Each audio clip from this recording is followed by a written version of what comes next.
Welcome back, campers. That was Kaitlyn. And that was Genevieve. And you have arrived at Camping is Cancelled.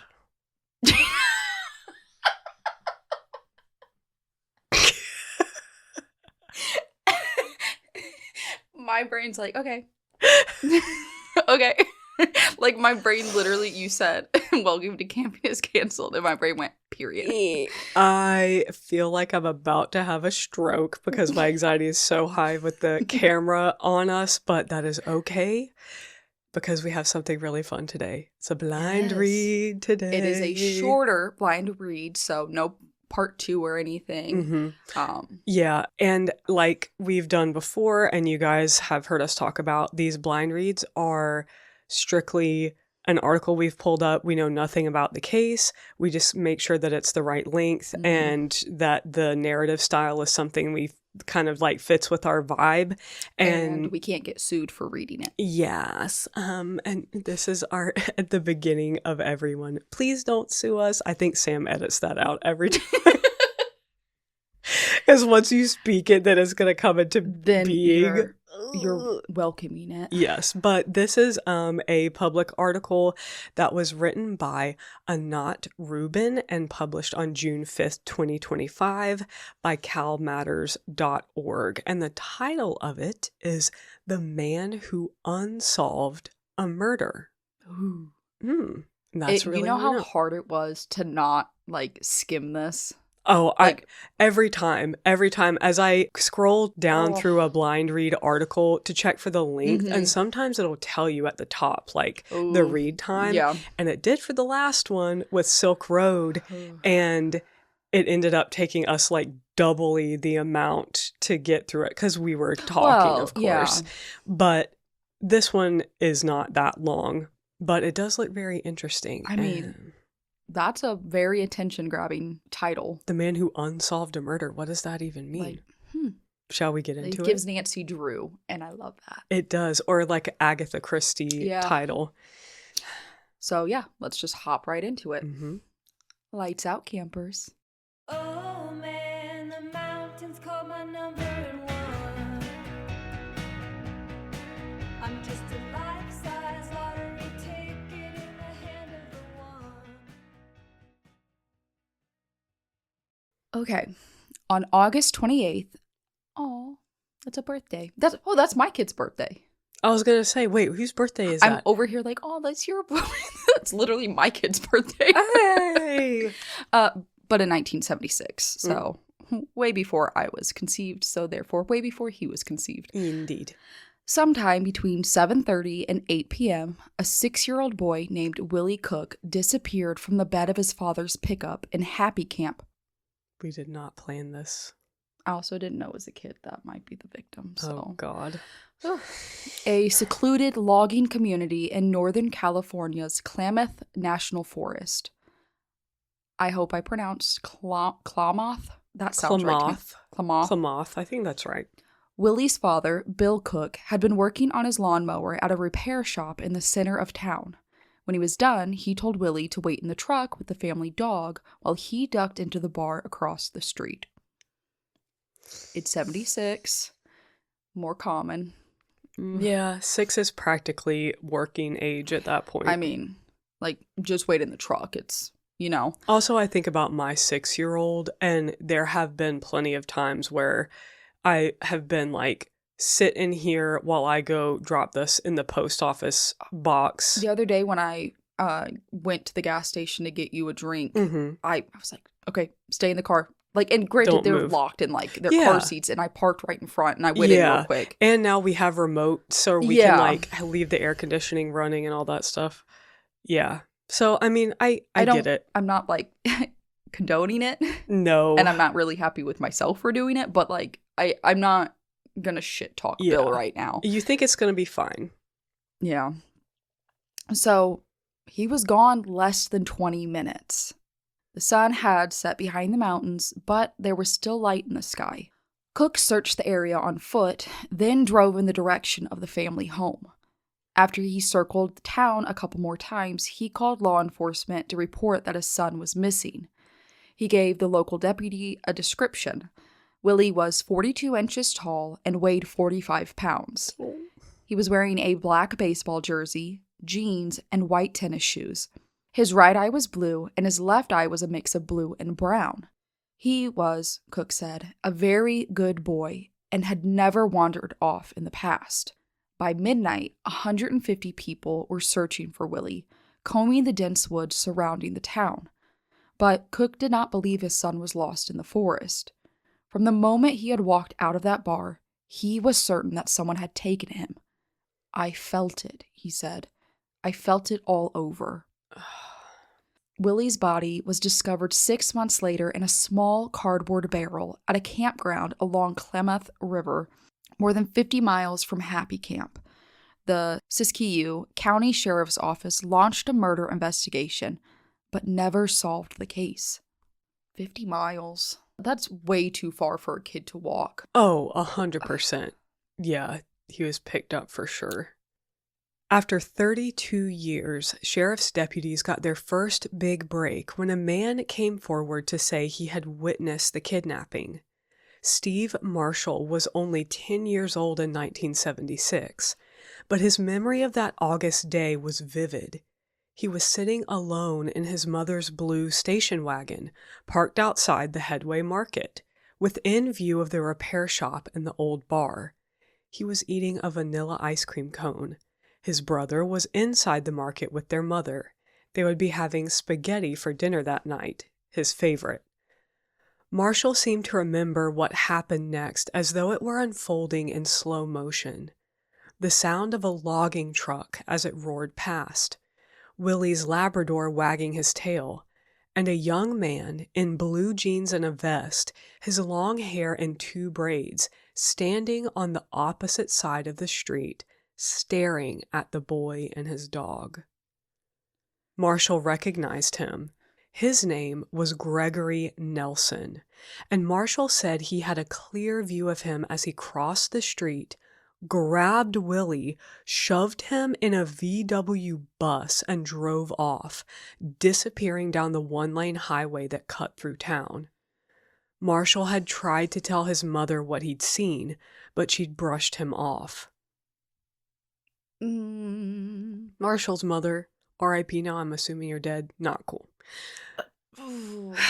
At least entertain your... how do you not believe him, though, immediately after that night, like, 150 people are searching for a kid? Yeah. Oh, my God.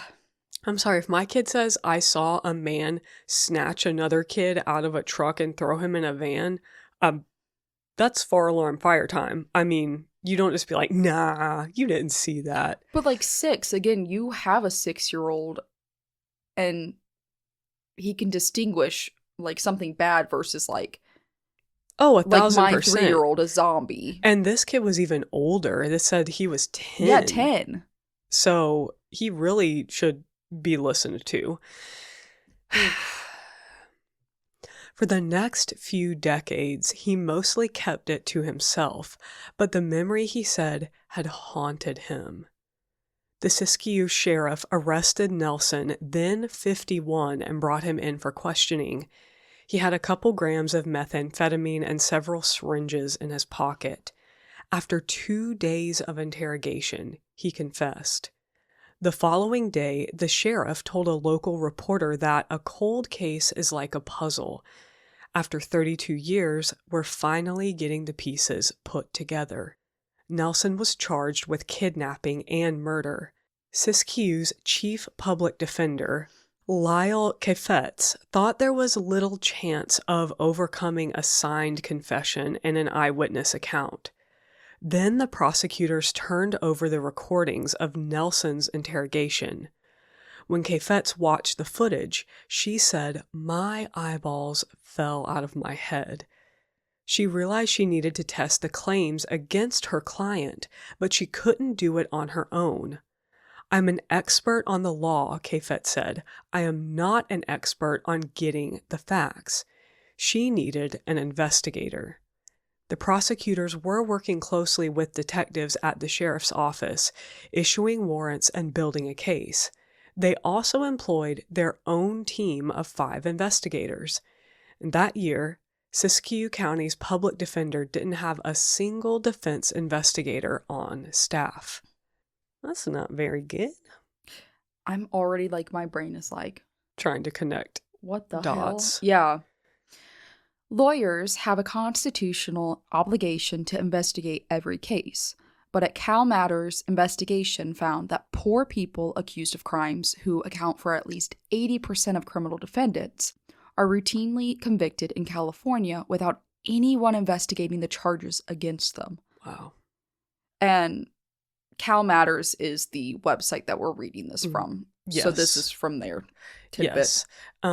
They are in case anyone is curious, CalMatters is a non-profit newsroom that's devoted solely to covering issues that affect people specifically in the state of California. So you can sign up for them.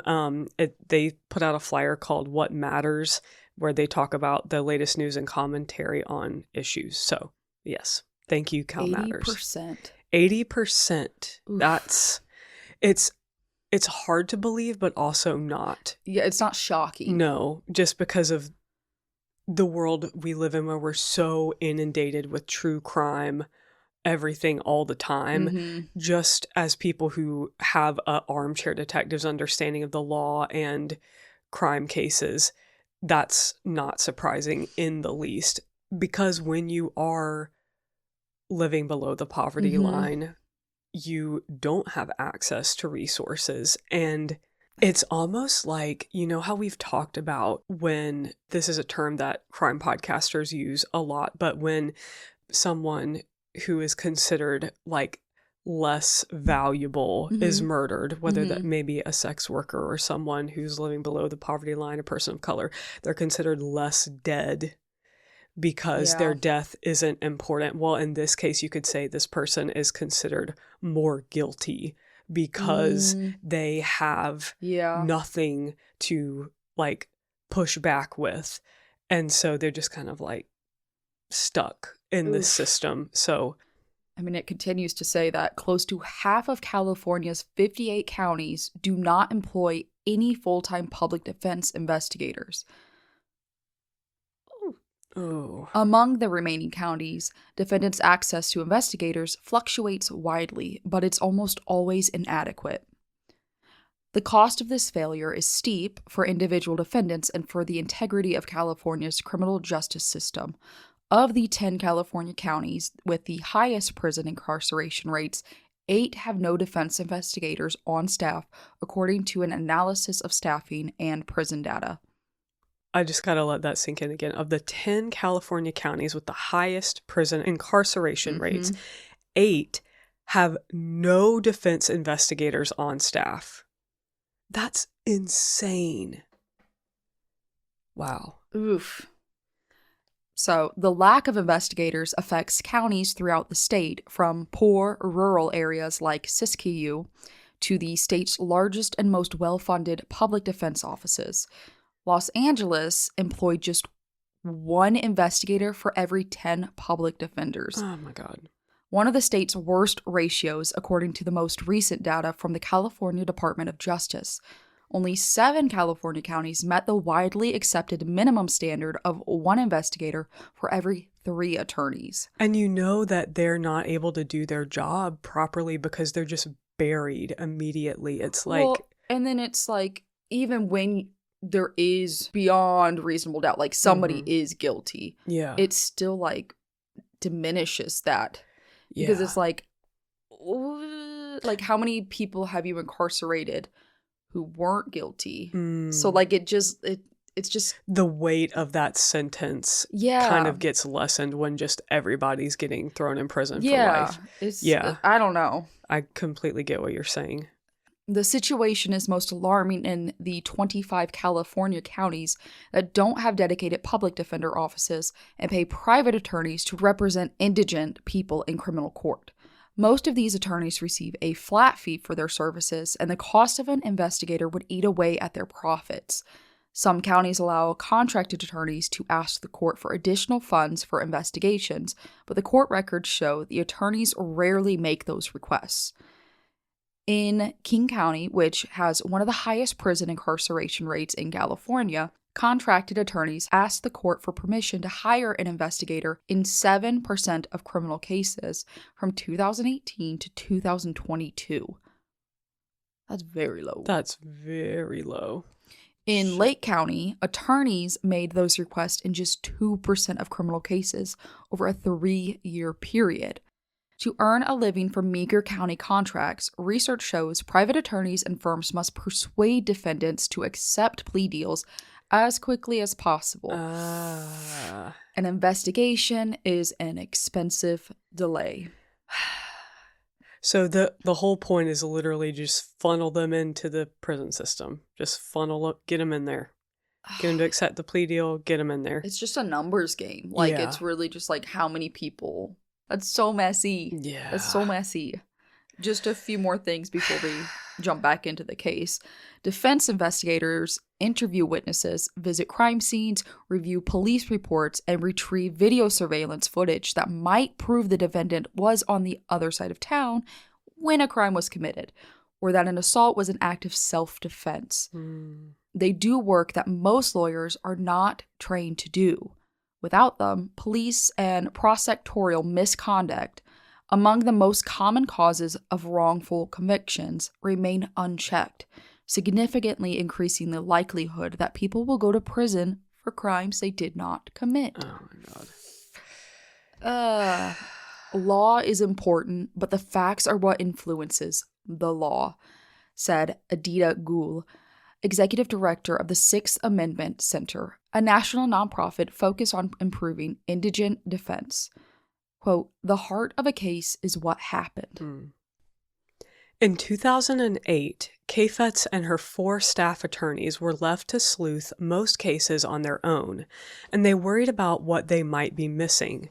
Siskiyou County provided them with a small budget to contract with a private investigator, but the Nelson case, which had already spanned 3 decades, would burn through their entire investigation fund for the year. Still, Kaitlyn didn't feel as though she had a choice. Nelson was facing life in prison, and the sheriff was in the papers talking about closure for the Cook family. She called Rob Shelton, an investigator who had spent most of the previous 2 decades in law enforcement, first with the Coast Guard, then as a harbor patrol officer in Ventura, and recently as a probation officer for Siskiyou. He'd crossed over into defense investigations, and this would be his first homicide case for the Public Defender's Office. So, just to clarify, I'm assuming they are prosecuting him 30 years after the death? That's what I'm gathering. Okay. Yeah, that's what I'm gathering. Nelson's mugshot had by then been published on the front page of the Siskiyou Daily News. His hair was graying and his cheeks were deeply sunken. Shelton knew that look.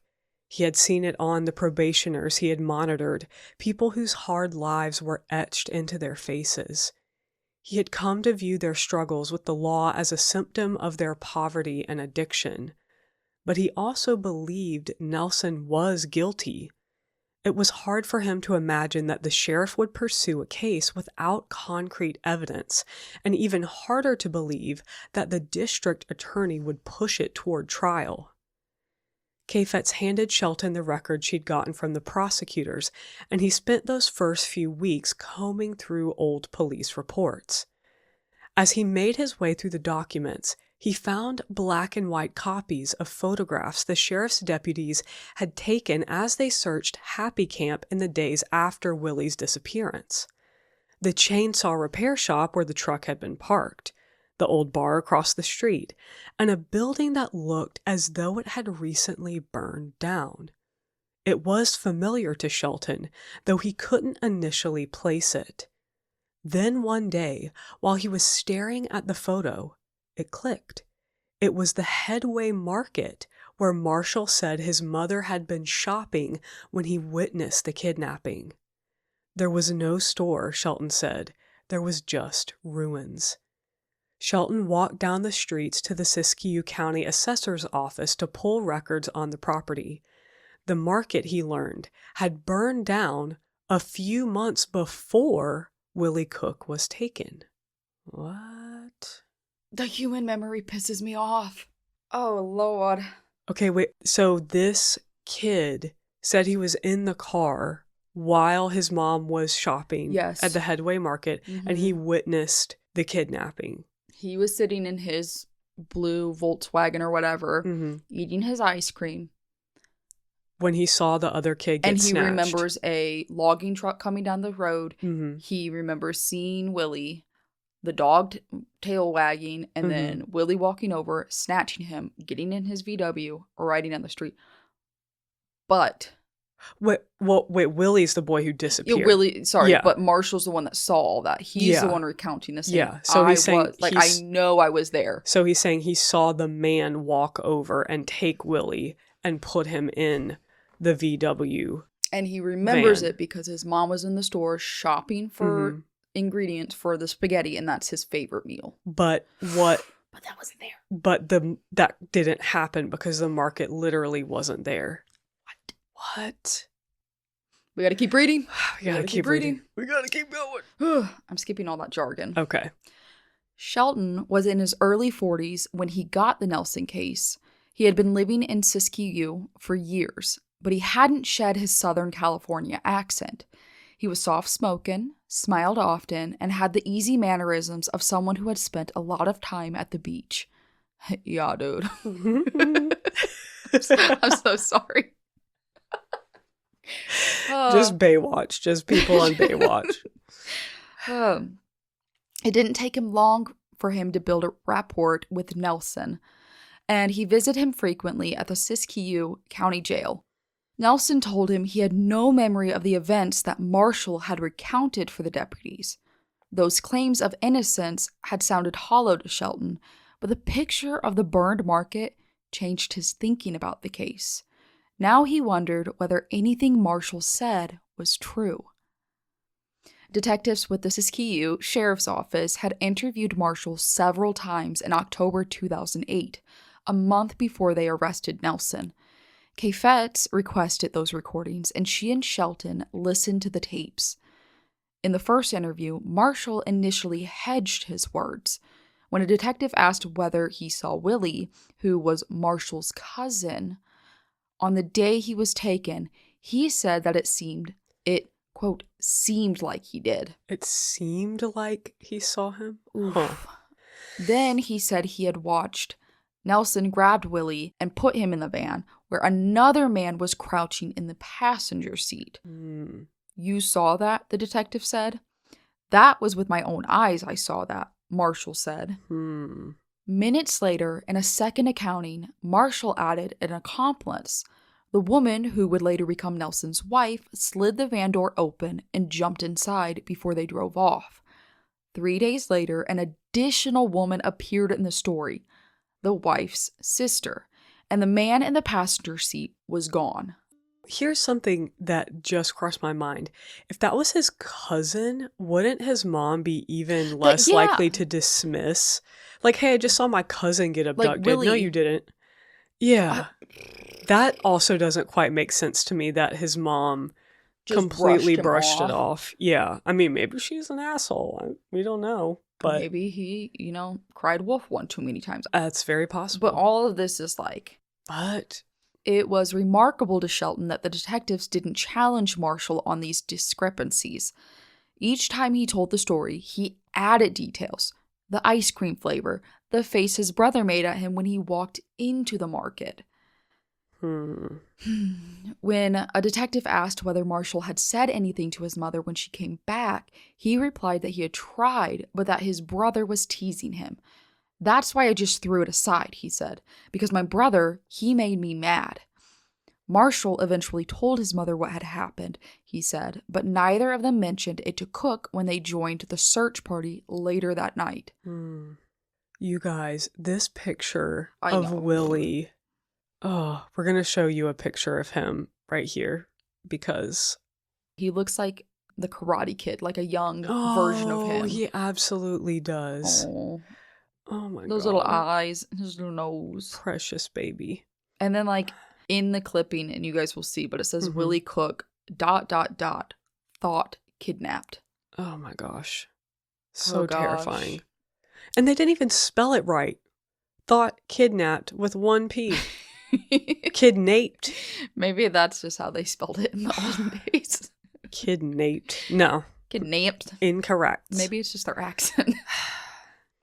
In a separate interview with detectives, Marshall's mother corroborated his account. I should have listened to him, she said. Yep, you should have. It was like he was trying to tell all of us that he had seen who took Willie. Is that possible? Because nobody would believe him because he was a little boy. Including you, bitch. Including you. What do you mean nobody would believe him if he was in the area? Yeah. And he's 10. He's not 2. Like, I'm sorry. Believe kids. Or at least, like, if a kid is insistent. Yeah, like, don't just blow it off. In one of the recordings, the detectives alluded to some kind of legal trouble Marshall was facing. You're taking care of us, and we're going to scratch your back in return, a detective had promised him. During his 4th and final recorded interview with detectives, Marshall had something new to share. He wasn't just a witness to Willie's kidnapping. He was also a witness to his murder. Months after the kidnapping, Marshall said, he took a trip with his father to visit his grandparents on the Hoopa Reservation, some 70 miles from Happy Camp. It was there, he said, while hiding behind a tree in the back of Nelson's house, that he saw Nelson take Willie out of a locked van and heard him say, "This is the last time you're going to even breathe air." I'm standing right there and I'm watching him from that tree, he told a detective. I'm watching him put his hands around that little boy and strangle him until that little boy was dead. The detective conducting the interview initially seemed alarmed by this change in the story. She told Marshall that her sergeant would need to speak with him about the differences in your statement from the first time we talked to you. She left the room but came back alone. I think you and I pretty much clarified everything, she said. Isn't it a thing where killers will avoid saying the name of the person? Ooh. If they're, I don't want to get too ahead of myself, but I'm like, Marshall, did you possibly have something to do with this? A 10-year-old is far more bigger and stronger than a 6-year-old. I'm just... What? I'm very confused, but let's truck on. In her report, she wrote that Marshall had witnessed the murder 4 or 5 days after the kidnapping. That was an error. Marshall repeatedly said 4 or 5 months had passed between the kidnapping and the murder, according to a transcript of the interview.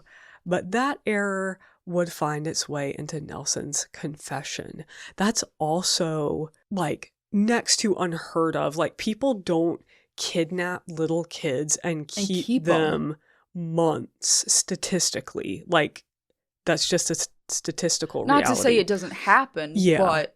And, I mean, there are those... all the other, like, irregularities in this case, that doesn't seem to be... Yeah. There are exceptions, obviously, like J.C. Dugard and other people who have survived being held captive. Like, if the captor has this idea of, like, I'm going to raise this child or whatever. But, like, 4 or 5 months and then usually taking them out. Yeah. It's like there's a window of time that's like you have 24, maybe 48 hours. And after that, they're most likely no longer living. So that doesn't make any sense. But that's a huge discrepancy between 4 and 5 days and 4 and 5 months. Yay. I have to go back real quick. Okay, so 6 months later is when they found the body. I'm going to need more details about the state of his body. Hopefully Yeah. This is just... But really, the 10-year-old Marshall is now a little sus. Yeah. From Marshall's testimony, police and prosecutors created their theory of the crime. Interview transcripts and court filings show. They proposed Nelson was a pawn in a scheme hatched by his sister-in-law, one of the women Marshall named as an accomplice, who wanted to hurt Cook by taking his son. Maybe she had been jealous of his success. Maybe she wanted to avenge her husband, who had been tried and later acquitted for the murder of Cook's brother. Oh. This is messy. Messy. Nelson and his sister-in-law were both Native American. To Kait's, law enforcement's assumptions that they would kidnap and kill a child as an act of revenge or in a fit of jealous rage played into racial stereotypes and became the underlying stench of the case. The evidence had suggested that Willie was kidnapped by a sexual predator. His body was naked when it was discovered. Now law enforcement posited he was murdered in a family feud. Even Willie's father initially had a hard time believing this theory. I just can't imagine that, Cook told a detective in 2008. Over something that stupid, my gut feeling is no. But the deputies were insistent. Eventually, Cook began to come around to the possibility that Nelson was the killer. And deputies exhumed Willie's body but did not provide any new evidence. Far too much time had passed. I know this is going to sound really insensitive, but unless, this is my Subway take. Have you seen that Subway takes? Okay, never mind. Another conversation for another time. No, it's okay. But it's just where this guy asks people, what's your take on a Subway, like the length of a Subway ride? Yeah. Yes. And they'll just it's like Subway the sandwich. That's going to be our show. But my hot take is that if somebody's murder has not been 110 fucking % solved, can we not bury them? Can we keep them?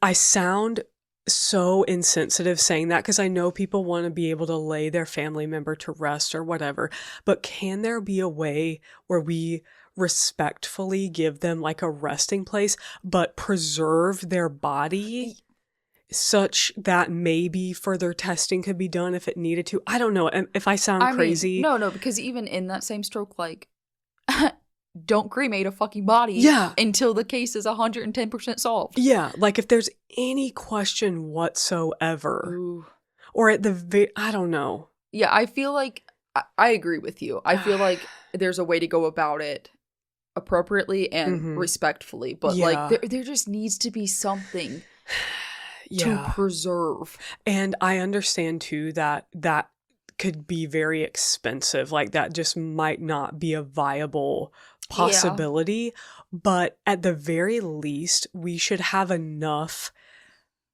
taken from the body, like DNA wise, pictures, written reports, skin, hair, like a bone fragment, just enough that if technology advanced, like, or if they had to recheck. Exactly, because I get this was 76, but had we I don't know. It's just, I know it's something that's easy to just say, and in that time period, it probably wasn't possible because forensic technology hadn't caught up. But to me, that's all the more reason to make sure you keep specimens because eventually it will catch up. Devil's advocate, how many times have we heard that they have kept evidence and all that, and they go to find it and it's gone. Lost. It's just missing. It's not that it's been destroyed or anything. It's just missing. You're so right. Just sort your shit. Like, you need somebody like with severe ADHD whose hyperfocus is this. What if it was like CODIS, but for like evidence, testing evidence, and that you could put in DNA in any form that you had, and it would just constantly be running whatever new test was available. And also, to segue that, like, I would pay a subscription to pay for like testing to be done. 1,000%. Because there's so many like unsolved cases because they don't have the money to. Somebody get on that. Yeah, it's not going to be us. Maybe give me like 20% of equity because I said it. Somebody get on that. Elon, get on that. Do something. Oh, but yeah, that is a long time. Yeah. And I would assume they did not preserve the body in like a adequate way. And this is a kid. They're so small. This is a baby. Oh, God. So When Shelton began working on the case, he was shocked whenever he discovered that law enforcement had made a mistake or that prosecutors had failed to turn over a key document. He was shocked. Oh my gosh. Oh gosh. He would burst into Kait's office saying, "You're not going to believe this." And Kait would tell him dryly, "There's no Santa or Easter Bunny either." He would soon lose that sense of disbelief. As the investigation progressed, Shelton became convinced that Marshall had invented most of his story. Marshall had given detectives the names of other potential witnesses, but those turned out to be dead ends. Still, Siskiyou's district attorney Kirk Andrus seemed determined to move forward, and Nelson was losing hope. Then, one day, while he was looking through old police files, Shelton found a list of materials the deputies had entered into evidence in 1976. It included references to interviews they recorded with potential witnesses. Sheldon scanned the list and saw Marshall's name. The prosecution's star witness had spoken to officers just days after Willie disappeared. If law enforcement still had access to these recordings, they hadn't shared them with the defense. When Kait asked the district attorney's office to turn over the evidence, the prosecutors said they didn't have it. But Shelton learned the tapes from the case had recently been digitized and enhanced by the Justice Department at the request of the Siskiyou detectives. Kait filed a second motion to get the recordings. When the judge ordered the prosecutors to explain how the tapes had gone missing, they said that they had found them and that they had been lost on a detective's desk, according to court documents. What were we just saying? I just want to slap some people around. Just imagine it was like on a pile of Dunkin' Donuts old coffee cups and like clean your shit up and organize, says me with my doom piles myself. I mean, yeah, but your doom piles are not potentially holding the key to a murder investigation. That's true.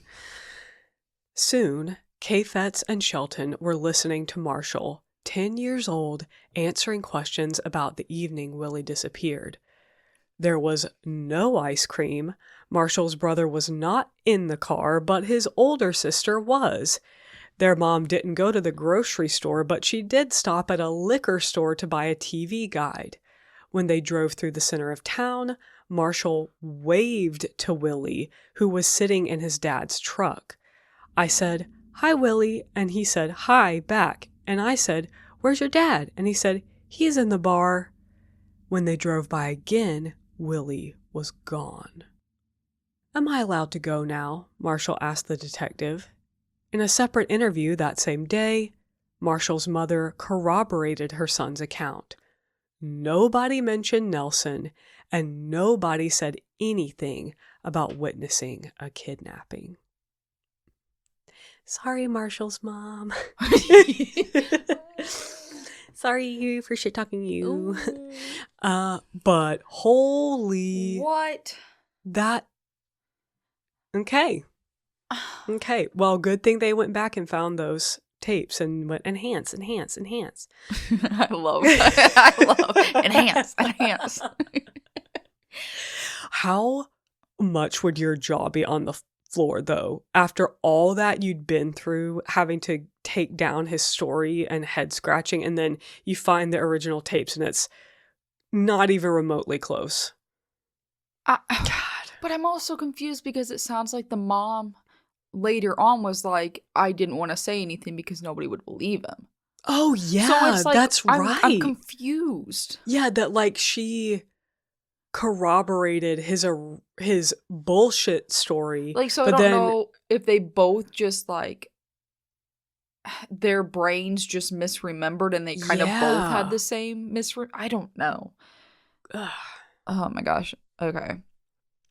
Shelton felt as though they were pulling a string and unraveling the district attorney's case. He discovered that Marshall had a motive for becoming useful to law enforcement in the fall of 2008. He had violated the terms of his probation for a drunken drive-in conviction and was facing prison. But police kept the violation off his record, Shelton said. Kait was encouraged by the evidence that was mounting in Nelson's favor, but if the case went to trial, she would have to contend with the fact that he had confessed to the crime. She sent the footage of his interrogation to Richard Leo, a University of San Francisco law professor and one of the nation's foremost experts on coerced confessions, and asked him to testify on Nelson's behalf. She couldn't afford his fee. She was already pushing the outer limits of her own budget. But when she first reached out, Leo told her he didn't have time to take on another case, but she begged him to watch the footage before he made up his mind. Even now, almost 17 years later, he remembers how stunned he had been when he first saw it.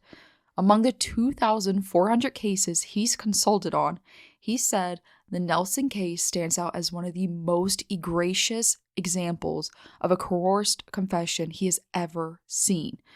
He called it a form of psychological torture. God, it's giving Brendan Dassey. Oh my gosh. Like, quote, there is a sequence to this, a long interrogation.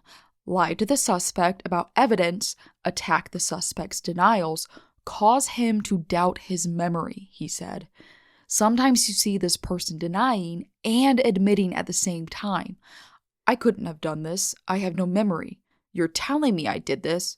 Maybe I did this. Yeah, like you're suddenly gaslighting yourself. Did I have a memory lapse or like some sort of mental episode where I lost time? And it's like in Gilmore Girls when Lane is talking about how terrified she is of her mom and how she says one time somebody took a bite out of 10 deviled eggs at a church potluck and put them back on the plate.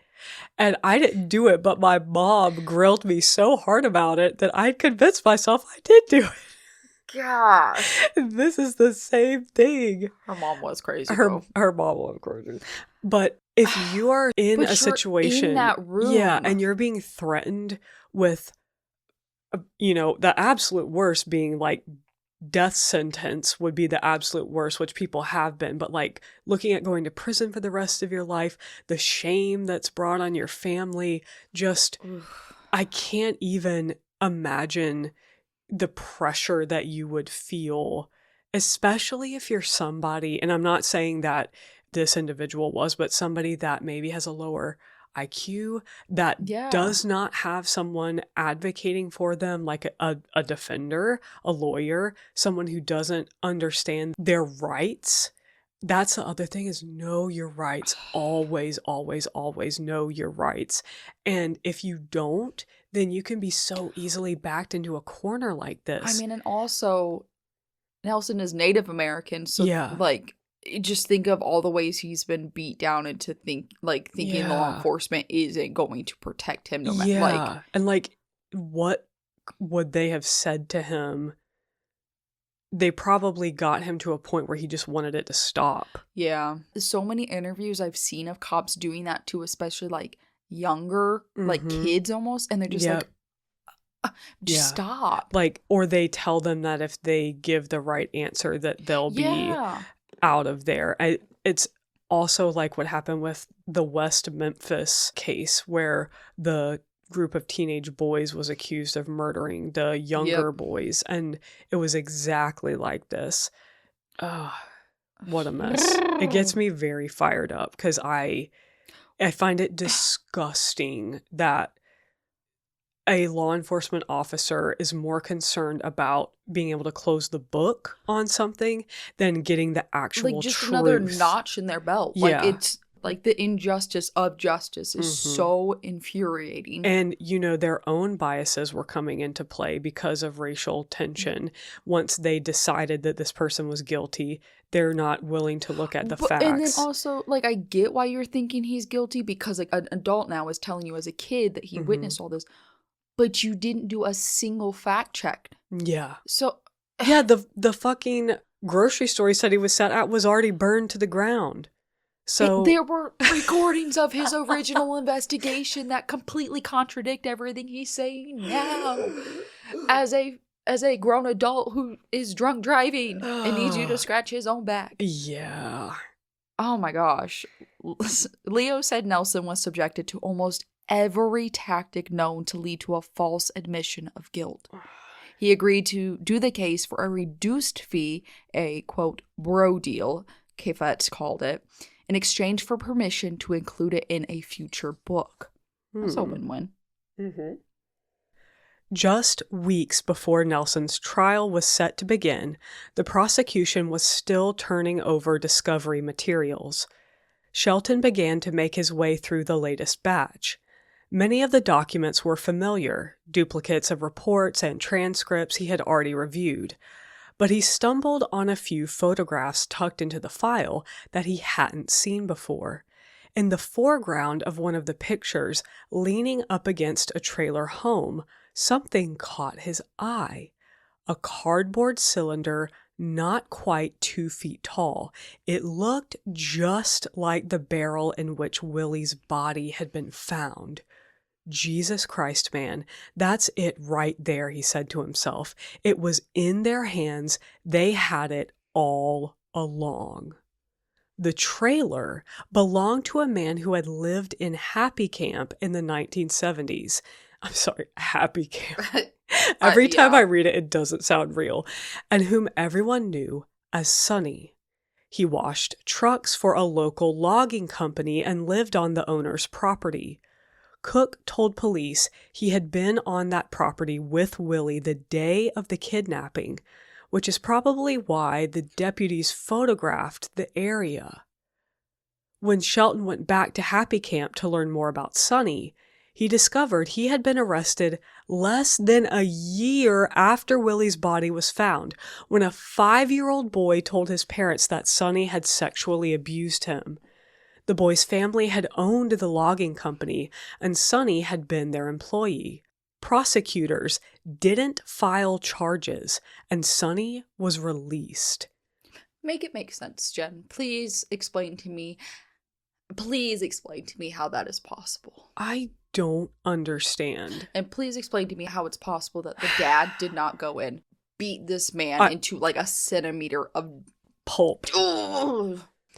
So, according to documents Kait filed with the court, the boy, who was in his late 30s when Nelson was arrested, had always wondered about the connection between Willie's murder and his own abuse.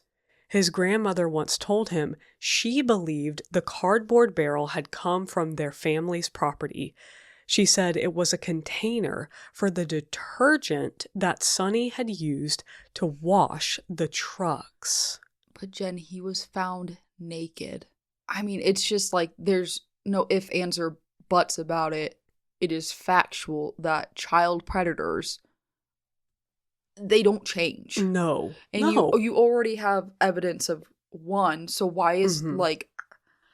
Oh my God. He had recently searched for the Cook case online and was surprised to find that it had been reopened and that Nelson had been charged with the crime. He wondered, did the police know about Sonny? The local press had published a phone number for the Siskiyou Detectives Bureau, urging people to come forward with relevant information about the crime. He called and left a message, but no one called him back. He called a second time and explained to a receptionist who he was and why he was calling. He was still waiting for a reply. Sonny did eventually go to prison for sexually abusing a child. A mother reported him to the police when she learned he had been molesting her son for years. She told investigators that after Sonny was sentenced, other boys came forward to say he had abused them as well. According to a statement filed in court, he died in 2001.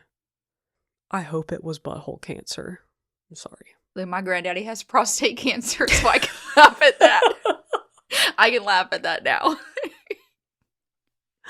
Oh no, I granddaddy. hate him. I hate Genevieve.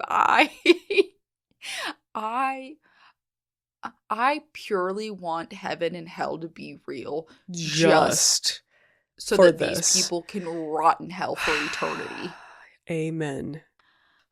And again, how are they not utilizing all of this information? Yeah. It's like they have tunnel vision on one person. Mm-hmm. I want to know how many other boys, because it just says other boys. And there had to be more that didn't come forward, too. Yeah. Ugh. To Shelton, these discoveries seemed like a game changer. He shared the details with Kafetz. I was like, this is done, he said. I would like to think so too. Yes. But the jury would not get to see the photo of the barrel or hear from Sonny's accusers. The prosecution fought to exclude this evidence, arguing it didn't prove Sonny had ever met Willie, let alone had kidnapped and killed him. And the judge agreed. What? I would have to be on, like, a lead leash. Like, what do you mean? That one video of, like, that guy, like, jumping over the thing to attack the judge. Oh, yes. Like, 100%. 100%. Prosecution. The one dad, give me 5 minutes. Like, that's insane. Prosecution, how do you sleep at night? How? Exactly. Okay, continue. It never even made it to court, Shelton said. Our job was to create reasonable doubt. We never planned to solve this case and figure out who did kidnap Willie. But I think we did, and no one cared. That's so fucked up. That needs to be like a printed sign outside that courthouse. Yeah. Underneath the judges. Get to know me. Exactly. The case would radically alter Shelton's belief about the justice system and his perception of how police and prosecutors operate. I used to be on their team, he said. And when I worked for the defense, I started to see that, you know, sometimes it's more about winning than actual justice. Mm-hmm. Again, that could be the thing on the banner outside the courthouse. Sometimes it's more about winning than actual justice. Welcome. Bitch, I could truly see that on somebody's. It seems like something out of a show. Like yeah. The Good Boys. Yeah. He began to view his job as quality control for law enforcement agencies. Some district attorneys are wonderful and they disclose everything, he said. They're not all like that. And so, if you're a defendant and you draw a dishonest attorney, well, is that it? Is your fate sealed? It would be, Shelton said, if you didn't have anyone to look into your side of the story. So true. Nelson's trial began in September 2009. So this is 8 years after Sonny has kicked the bucket. Rest in hell. Exactly. Burn in hell. Yeah, no, never mind. Don't rest. Sorry. Sizzle in hell. The case hinged on Marshall's account and Nelson's confession. Kafetz built much of the defense on what Shelton had discovered. The jury deliberated for 6 days and could not come to a decision. 7 jurors believed Nelson was guilty of murder and 5 did not. 6 believed he had kidnapped Willie, the other 6 did not. The judge declared a mistrial. A few weeks later, Andrus, the district attorney, announced he was dismissing the charges against Nelson and his sister-in-law, whose kidnapping case was still awaiting trial. In a press release, Andrus said it was, quote, the most difficult and painful decision I have ever made in my professional career. He told a news reporter that his office had a heavy caseload and didn't have the staff to prosecute the case. Andrus noted that he could always refile the charges if new evidence emerged or a new witness came forward. Nelson was released, but he didn't get to go home. He had to answer for the drugs he had on him at the time of his arrest and was sent to a Humboldt County jail. I left here just to be interviewed, and 16 months later I got out, Nelson said from his home in Hoopa. They got their hook in me, and they kept it in me. There's nothing you can do when you're in that situation. Nelson said he's certain he would be in prison if not for Shelton. He believed what I told him, he said. Without that investigator, you don't have a chance. Marshall and his mother have since died. Shelton retired from defense investigation last year. He was initially hesitant to talk about the Nelson case and insisted that he had only been doing his job. He said he doesn't want to be the hero of a story that is still, at its core, a tragedy. Imagine being Bill Cook, he said. Although CalMatters was unable to reach Willie's parents, a Facebook group dedicated to his memory, which has been inactive since 2016, includes posts from family members who express their belief that Nelson is guilty. That's what compounds the tragedy of the case for Kaitlyn. They took a decades-old bandage off these people's hearts and just ripped it off, she said. It's every kind of miscarriage of justice. Last year, the Siskiyou Public Defender's Office finally got its first staff investigator. Kaitlyn said she needed to clone him. She cobbled together funding from a couple of new grants to hire a second, who started earlier this year. But she said it's still not enough. The Nelson case, she said, rose and fell on the quality of the investigation. For his part, Andra said he doesn't believe Shelton's work had much impact on the case. What? Yeah, because you guys, you just ignored it. Yeah. God, he said the prosecutors and sheriff's deputies had always known that Marshall was a compromised witness. The entire fucking case hinged on his... I'm so, then how the fuck... What do you mean? What do you mean? What do you mean? What do you mean? There were so many nails in the coffin of Steve Marshall's credibility that it didn't need more, he said. He was not the kind of person that we would want to rely on in a murder case. He said they had a duty to look into his statement, see if we can corroborate it. And Nelson had confessed. The other evidence they gathered, he acknowledged, was not very strong. They pushed the case forward anyhow. That's it. Oh my... That's it, That's Jen. it. That's it. My God. Okay, so you have this insane, detailed, multiple times changing confession from a kid, probably the traumatized cousin of the kid, coming forward how many years later? 40 freaking years later, something crazy like that, and saying, actually, I saw this exact person and his sister-in-law throw Willie in a van. And actually, I later saw him get strangled to death by this same person.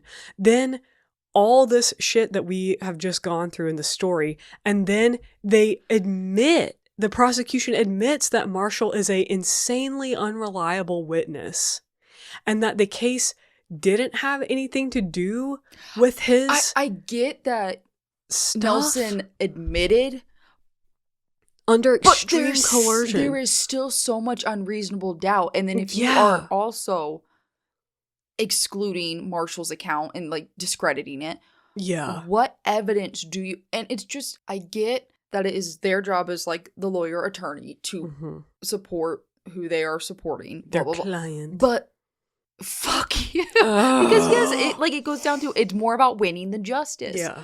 What do you mean you just you don't want the other evidence?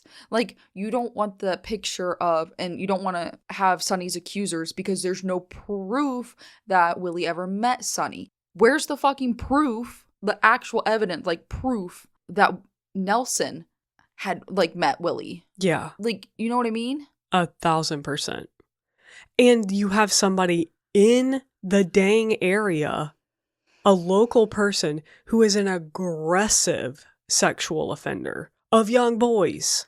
In the article, there's a picture of Gregory Nelson, and it says in his home in Hopa on December 13th, 2024. Oh, wow. I'm trying to look up if he was charged or anything. Later on. Yeah. I really hope that he's innocent because I want him to be, but there is no way that if I was sat on that jury that I could have convicted him beyond a reasonable doubt. No way. Yeah. And That's honestly, the point of it. Honestly, if Sonny had been the one on trial, even though the evidence was technically circumstantial evidence is evidence, and there was an overwhelming Maybe you're going amount. to jail just for even side-eye glancing at a child. Yeah. Like, bye. Oh, Bye. my Genevieve, God. I'm so sorry. And I can only be pissed at myself because I found this article. I'm glad you did, because that was a wild story.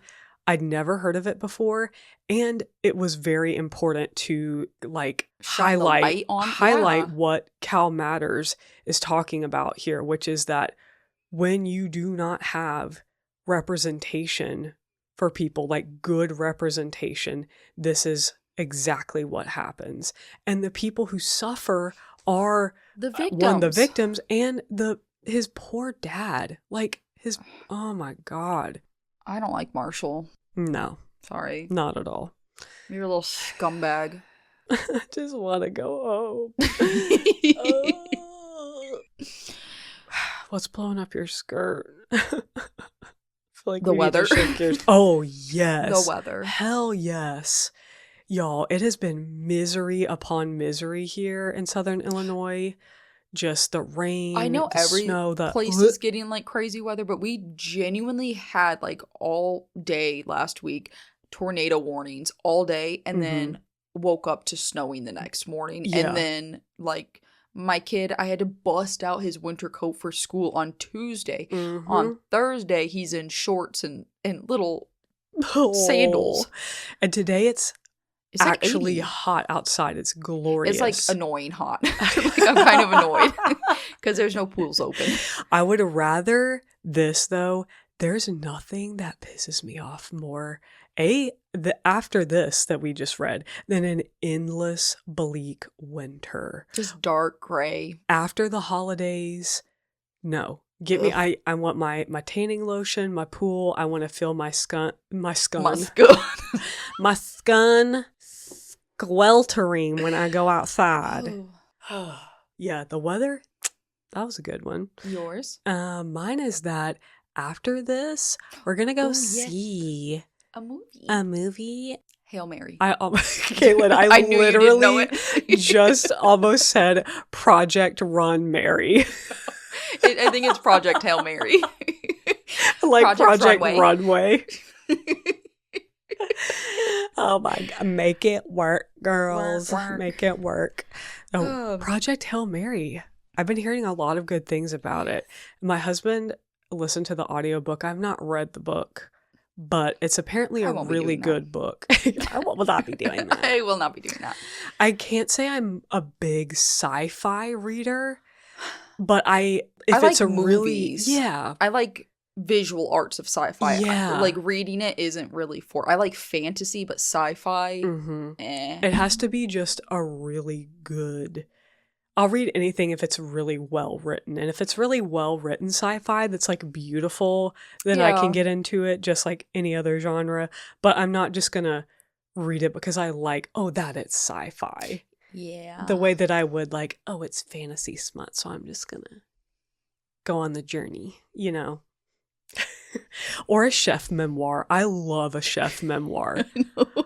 I love chef memoirs. Do you like vlogs when you go to like get a recipe and they have their whole life story in it? Oh no, I hate those. Get that out of my face. I click jump to recipe every time. Oh my I gosh. don't want to know. I have diabetes and my chicken just got ran over.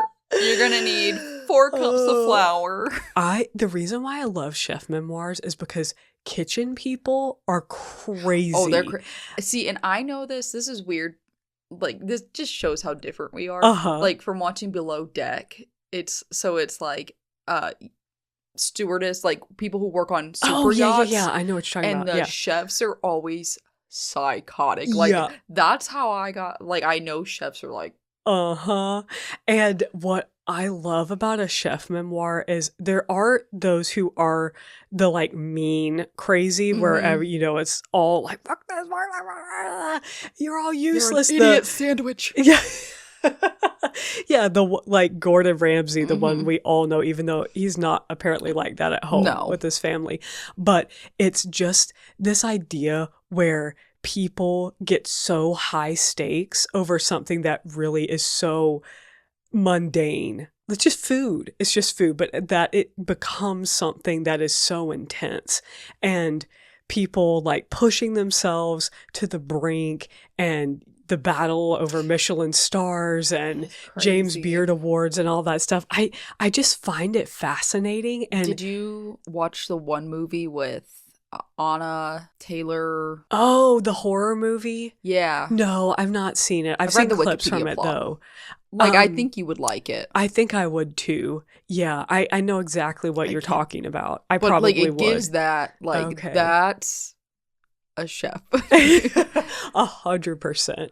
But I also love, like, Julia Child, who she was crazy in the way that she decided in her late 30s, maybe early 40s, that she was going to pursue a career and that she was going to learn French cooking. And then she wrote a, like, world-changing cookbook where she made accessible like cooking to Americans and American housewives in a time where it was like canned beans and, you know, a lot of like preserved and stuff. It just, I just love her so much. And she's crazy in a good way, but also had this intensity and like obsession. And that's the other thing I love, is the obsession. And honestly, a lot of chefs like take them a couple notches over and they could have been a serial killer. Like, there's a lot of similar... Like, they're very much perfectionists. They're their worst critics. They're very, like, self-conscious. Very, like... But also... And have severe trauma in their background a lot of times. Near-death experiences. Honestly, the last season of Below Deck Mediterranean that I watched, like, Josh was the chef. Calmest dude I've ever seen. Like, so, like, chill, down to earth. That's like, I'm great. like, this... Like, watching the whole season, I was like... I've never watched a season of the show and the chef be the normal one. Yeah. Like, isn't that wild? Isn't that wild? And yet some of them are complete opposite and like that. Yeah. But it's more just that high stakes kitchen culture. But that, Jen, that can segue into us reading the job trivia. Oh my God, yes. We got to do it. Okay. It's trivia time. Yes. We received this book as a gift from a listener. Eddie. Thank you, Eddie. We love you, Eddie. And we thought it would be really fun to open it at random and do some trivias. And this one happens to be like the perfect random. Yeah, it's actually related somewhat to this case. What were we just talking about? Jobs? Yeah, like how chefs are just like a few degrees short of being serial killers. That's right. So my question for you, Kaitlyn, let's see if you can name some of these, what are the 12 most common jobs amongst serial killers? Cop. A cop? Okay, now I have to go through the... Seriously. Now, let me preface this by saying that they have broken it up into 4 categories. Okay. So they have... there's 3 in each category. One is skilled occupations. Okay. One is semi-skilled occupations. Another is unskilled occupations. And the last is professional and government occupations. It doesn't really give you...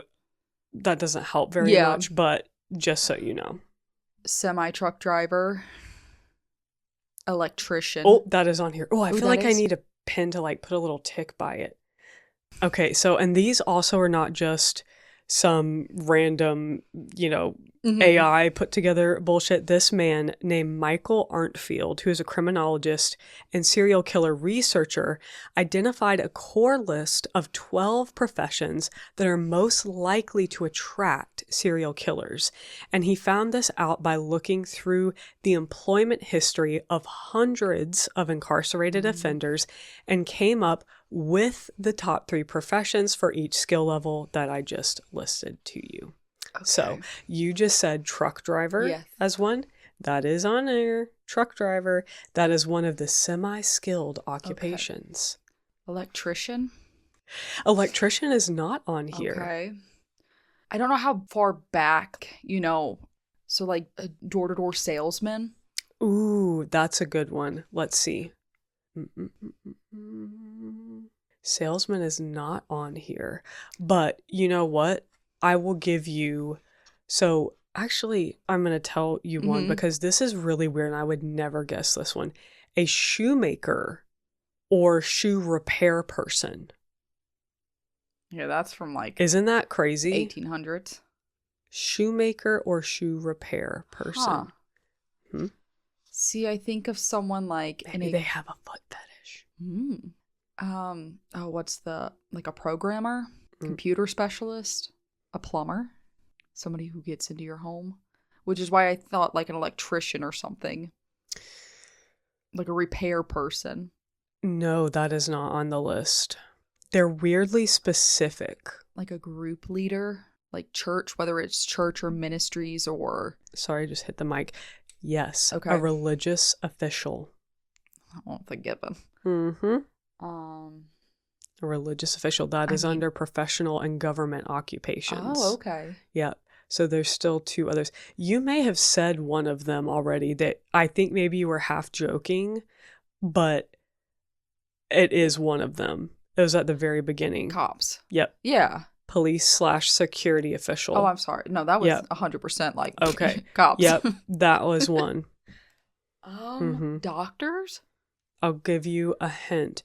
This person we've talked about who was a very scary serial killer back a little bit earlier in the pod, and he liked to hunt people. Like sit in the woods and watch them go by for hours and would sit still. He also abducted a young woman from a coffee stand. And he had actually 2 professions, separate times that are on this list.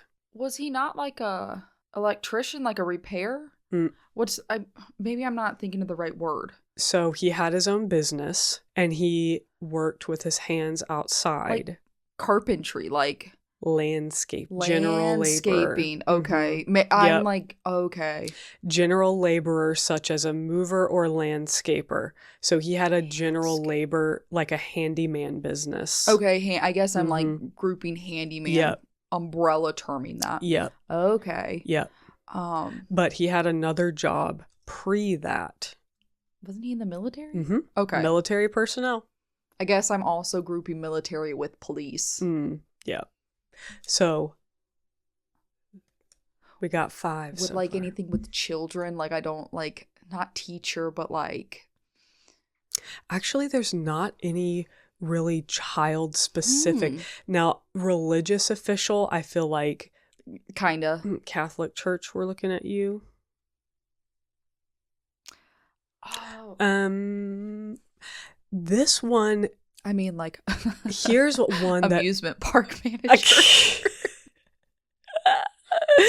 That Disney kind has a lot of fucking flaws.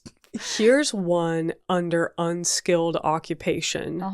And should I tell you? Yeah, because, tell me. Okay, so actually a gas station attendant. Oh. Gas station attendant. Okay. Another, and this gas station attendant. This is terrifying. A hotel porter. That's terrible. Because those are people that you kind of almost like police. You feel like you implicitly trust them because their job is your well-being. So creepy. Another What are the leftover categories? So that was all for unskilled occupations and professional and government occupations. We have professional. We have 2 left in each category of skilled occupation and semi-skilled occupation. And if it helps you at all, the shoemaker/repair person was in the skilled occupation category. A seamstress. Actually, I'll give you this one because this says automobile upholsterer. Isn't that weird? What was that in like semi? Skilled occupations. Oh. Okay, so this is, just go ahead and tell us the rest, the last 3. So last of skilled occupations is actually an aircraft machinist or assembler. I would never have guessed that in a million years. Same thing with automobile upholsterer. Blanketing that under like a mechanic or just like a repairman or like, you know what I mean? Yeah. Yeah, but it's more specific because, there's tons of people who are mechanics, but like it truly specifically aircraft machinist is very interesting. And then the last two are warehouse manager, which is interesting. Okay. I can see it because they have a lot of like people in their pocket to help them with things and like unknowingly. Yes. And also... no, but it's in that same vein. This is a forestry worker or arborist. Ah, okay. And that makes sense to me because you're in very remote areas. Mm-hmm. I'm really surprised nurse wasn't on there. Yeah. Because how many nurses? Yeah. So directly beneath this list, this little blurb says, as you might tell, these positions cover a broad spectrum of job types and industries, and very few of them overlap. However, Arntfield claims that many of these jobs might provide the worker with access to potential or vulnerable victims. Arntfield says it's a combination of mobility, power, whether structural or actual, and the fact that many jobs also satisfy the underlying paraphilias or sexual preoccupations that also fuel killers. Okay. I mean, and that all makes sense. Do you remember hearing about the case of the leaf killer? Yes. Yes. Yep. That person whose home was completely full of leaves, like the floor taped him back to the walls, and he killed I want to say it was a mother and a son, and he put their bodies in the trunk of a tree. Did we cover that? No. Maybe we just talked about that together, but yes. But that's crazy. Yeah. And then it lists some known killers who had these professions. This is interesting. As well as being a children's entertainer, John Wayne Gacy also managed a KFC restaurant. Joseph DeAngelo, the Golden State Killer, held 3 of the jobs listed above: police officer, military personnel, truck driver. God damn, he had the holy trinity of... Oh my gosh. But here's what's fascinating, though. This says, while the top 3 professions for psychopaths are CEO, lawyer, and media personality. That makes sense. There have been 0 Western serial killers in these professions. That makes sense. Yeah. It does make sense. Which just goes to show you, psychopath doesn't mean killer. Yeah. Oh, and that's, Ted Bundy once worked the phones at Seattle's suicide hotline crisis center. So, yeah. And he was in law school. Like, he became a lawyer and tried to represent himself. Delusions of grandeur. Honestly, though, the one that is, like, that I keep getting hung up on that's so random is automobile upholsterer. Like, specifically cars. That's just so random. Yeah, that one's really weird because everything even else like a kind of car makes mechanic sense. would make more sense. And even like the aircraft machinist, that makes sense to me because I would imagine that there's a lot of travel involved. But the automobile upholsterer and shoemaker, I could be like, well, shoe fetish or foot fetish, like, or even like you're meeting people at random. There's no like, and who more than women are bringing in their shoes to get like repaired, Interesting. Crazy. Let us know. I want you guys to comment what your guesses were. Yeah. Like if you got anything right or... Yes, please do. Oh my God. Dennis. All roads lead back to Dennis. ADT security worker. That's why I was thinking like... I know that's why you were on that track, is because he... Like a lineman or an electrician, because I don't remember. My brain... I don't remember if it was a Criminal Minds episode or like an actual case, but it was a lineman and he would get his victim. So I'm pretty sure it was a Criminal Minds episode. Lineman would be also another prime occupation because you're very transient. Yeah. And to me, that like And that's a occupation where if somebody knocked on your door to be like, hey, and that's Dennis did that. And then you have access to their home and you can scope it out. Let us know if any of your spouses or any of your family members or friends hold any of these jobs. Yeah, so if you're on any of these lists or if any of your loved ones are, we hope we're not going to be doing an episode about them. So yeah, Ultimate Serial Killer Trivia Book by Jack Rosewood. Thank you, Eddie. We'll be doing some more of those. That was fun. I liked how that random, like that truly was a random page Jen opened up. Yeah, and it was a perfect segue. Yeah. So we hope you guys enjoyed that blind read. Not enjoyed. We're just as infuriated. Well, as we've just talked about, the world is an absolutely terrifying place. Thank you for joining us for these little clips. Let us know if you want more. Yeah. This is brand new territory for us, so we are going to continue to polish it and get better at it. But and if you have any mean comments, look, I watch videos and I have those thoughts too. We all have bad thoughts. Leave it to yourself. Yeah. Okay, thank you. Unless it's a mean thought about the people that we talked about in the story today, the ones who deserve it. The world is a terrifying place, so always remember to have courage and stay kind. Of a bitch. Bye.